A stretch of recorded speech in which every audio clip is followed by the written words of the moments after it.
Olá de novo, meus amigos. No vídeo de hoje eu quero mostrar para vocês que não importa a situação ou o momento que você esteja passando. Se você crê e confia em Deus, com o nosso Pai, há sempre vitória em meio à dor. Confere comigo nessa rápida reflexão as incríveis chaves que o Senhor irá nos dar. Eu te garanto, vai valer cada minuto. Meu nome é Gustavo Norato, eu te convido a conferir esse vídeo até o fim e caso você goste desse conteúdo, se inscreve no canal e dê seu joinha para valorizar o trabalho que é feito por aqui. Então senta, fica bem confortável e vem comigo.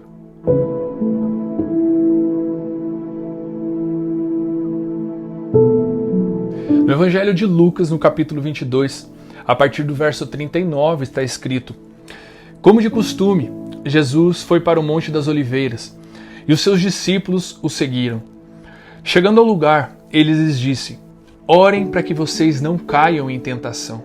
Ele se afastou deles a uma pequena distância, ajoelhou-se e começou a orar. Pai, se queres, afasta de mim este cálice. Contudo, não seja feita a minha vontade, mas a tua. Apareceu-lhe então um anjo do céu que o fortalecia. Essa passagem acontece depois de uma ceia tensa.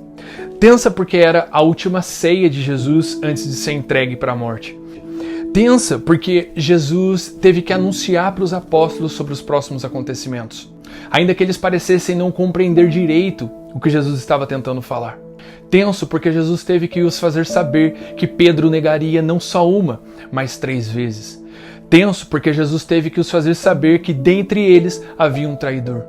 E tenso porque de fato esse traidor não só estava entre eles, mas sentado à mesa e comendo da ceia que Jesus estava servindo.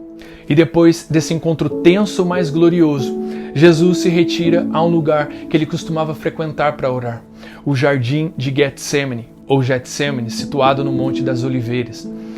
E nesse lugar, Jesus passa a sua noite mais difícil. Jesus sentia morrer não somente em sua alma, mas também em seu corpo. Ele sentia dor e sofrimento pela pressão que estava sobre ele. Jesus estava sentindo o peso do cálice da ira de Deus pelo pecado da humanidade. Esse era o cálice que Jesus tinha que tomar, o pagamento pelos pecados de todos. A palavra Getsemane significa prensa de azeite. É o local onde as olivas, as azeitonas, são trituradas e espremidas para a extração do azeite. Esse processo começava com uma pedra que era puxada por um burrinho e ia triturando as azeitonas. E logo as azeitonas trituradas eram colocadas num cesto, que eram colocados uns sobre os outros, e na sequência um outro sistema de pedras prensava novamente esses cestos até o fundo para extrair o azeite. E por 3 vezes era espremido as azeitonas e se retirava 3 extrações de azeite. A primeira extração, a mais pura, era separada para as coisas consagradas a Deus no templo. A segunda era usada na fabricação de perfumes. E a terceira era usada para queimar nas luminárias. Da mesma maneira, Jesus era esse azeite, essa azeitona que estava sendo espremida. Não é só uma casualidade que 3 vezes ele orou a mesma oração, como é relatado no Evangelho de Mateus, no capítulo 26.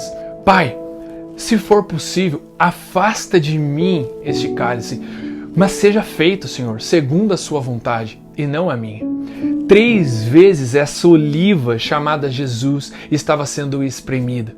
Mas em meio a esse momento difícil de sua vida, a palavra diz que ele foi escutado e que veio um anjo o fortalecer. Esse anjo veio por causa do temor reverente de Jesus a Deus. Jesus, no momento mais difícil de sua vida, teve vitória. Eu quero mostrar 2 coisas que Jesus fez naquela noite que também nós precisamos colocar em prática. Porque a vida dói, meus amigos. Desde que nascemos, a vida dói. Ninguém pode evitar passar pela dor. Mas à medida que crescemos, a dor é mais forte, porque são dores de circunstâncias da vida. Então, Jesus fez 2 coisas incríveis que nos ensinam princípios importantíssimos. Princípios do reino que nos dão acessos e liberações. Primeiro princípio: no momento de dor, corra de encontro ao seu Pai. Não se distancie. Jesus tinha um lugar seguro para correr. Esse lugar era o seu Pai. Daí você me diz, Gustavo, mas isso qualquer cristão sabe. Qualquer um vai a Deus na necessidade.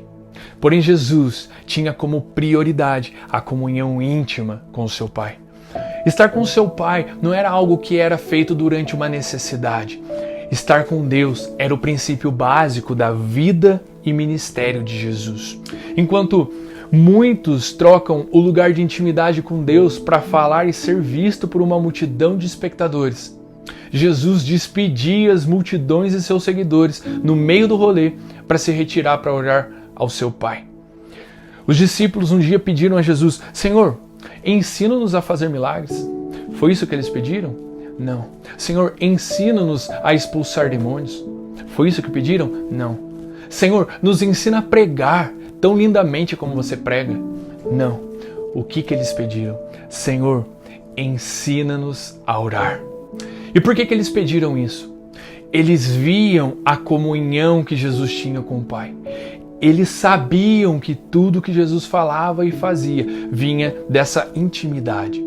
Quando os discípulos viam os milagres, quando viam a autoridade de Jesus, eles sabiam que a fonte era essa comunhão íntima com seu Pai. Eu quero te dizer uma coisa. De fato, a fonte mais poderosa que você tem no meio da dor e nos momentos difíceis se chama comunhão íntima com o seu Pai. Mas não pode ser só nesses momentos. Deus quer um povo que ama a comunhão com seu Pai. A relação de Jesus com seu Pai se baseava em 3 coisas: sinceridade, confiança e temor. Por isso ele falou, Pai, se é possível, afasta de mim esse sofrimento, contudo, seja feita a sua vontade. Percebe a sinceridade de Jesus ao se colocar na comunhão com Deus? Ele coloca toda a sua parte humana e abre o seu coração a Deus. Mas então, como um filho cheio de temor e confiança, ele se entrega à vontade do seu Pai. Sinceridade, temor e confiança. Será que você consegue encontrar em ti mesmo essas qualidades que Jesus nos ensina? Temos que entender que a base de uma relação profunda e íntima com Deus se chama sinceridade, confiança e temor. Salmos de número 25, no verso 14, diz que o Senhor confia os seus segredos aos que o temem e os leva a conhecer a sua aliança. Antes de restaurar a confiança, é necessário que se restaure o temor a Deus. Eu quero te dizer uma coisa. Temor a Deus não é o medo de estar com Ele. Temor a Deus é o medo de viver sem Ele. Anota isso no seu coração. Segundo o princípio que Jesus nos ensinou naquela noite, aprenda a obedecer a Deus, não importa qual seja a sua própria vontade. Senhor, se é possível, afasta de mim esse cálice. Confiança. Contudo, seja feita a sua vontade, não a minha. Obediência. Eu quero obedecer, não importa o custo. Jesus aprendeu a obediência. Paulo vai dizer na carta aos Filipenses, no capítulo 2, seja o modo de pensar de vocês o mesmo de Cristo Jesus, que apesar de ser Deus, não considerou que a sua igualdade com Deus era algo que deveria ser usado como vantagem. Antes esvaziou-se a si mesmo, assumindo a forma de servo, tornando-se semelhante aos homens, sendo encontrado em figura humana, humilhou-se a si mesmo e foi obediente até a morte e morte de cruz. Se Jesus, sendo igual a Deus, escolheu obedecer, quem pensamos nós sermos para também não obedecer à vontade de Deus, seja qual for a sua vontade? Sabe, meus amigos, precisamos entender o que de fato significa obediência a Deus. Nem de longe tem a ver com rituais, com cultos ou doutrinas. Em poucas palavras, esse princípio tem a ver com abraçar a vontade de Deus e aceitá-la, não importa qual seja ela ou qual preço tenhamos que pagar para obedecer. A arma mais poderosa que você e eu temos para resistir o diabo se chama obediência a Deus. Agora, escuta para fecharmos esse ponto. Você vai vencer a sua dor. Não quando Deus retirar a sua dor. Você vai vencer a sua dor quando você aprender a obedecer em meio à dor. Então, não peça a Deus para retirar a sua dor, mas ore: Senhor, ensina-me a te obedecer em meio a tanta dor. Que esse conteúdo encontre espaço no seu coração e na sua vida. Se você gostou desse conteúdo, então curta, comenta, se inscreve no canal e compartilhe com alguém que você ama. Que Deus abençoe a sua vida. Fiquem todos com Jesus. Beleza? Falou, valeu, até mais.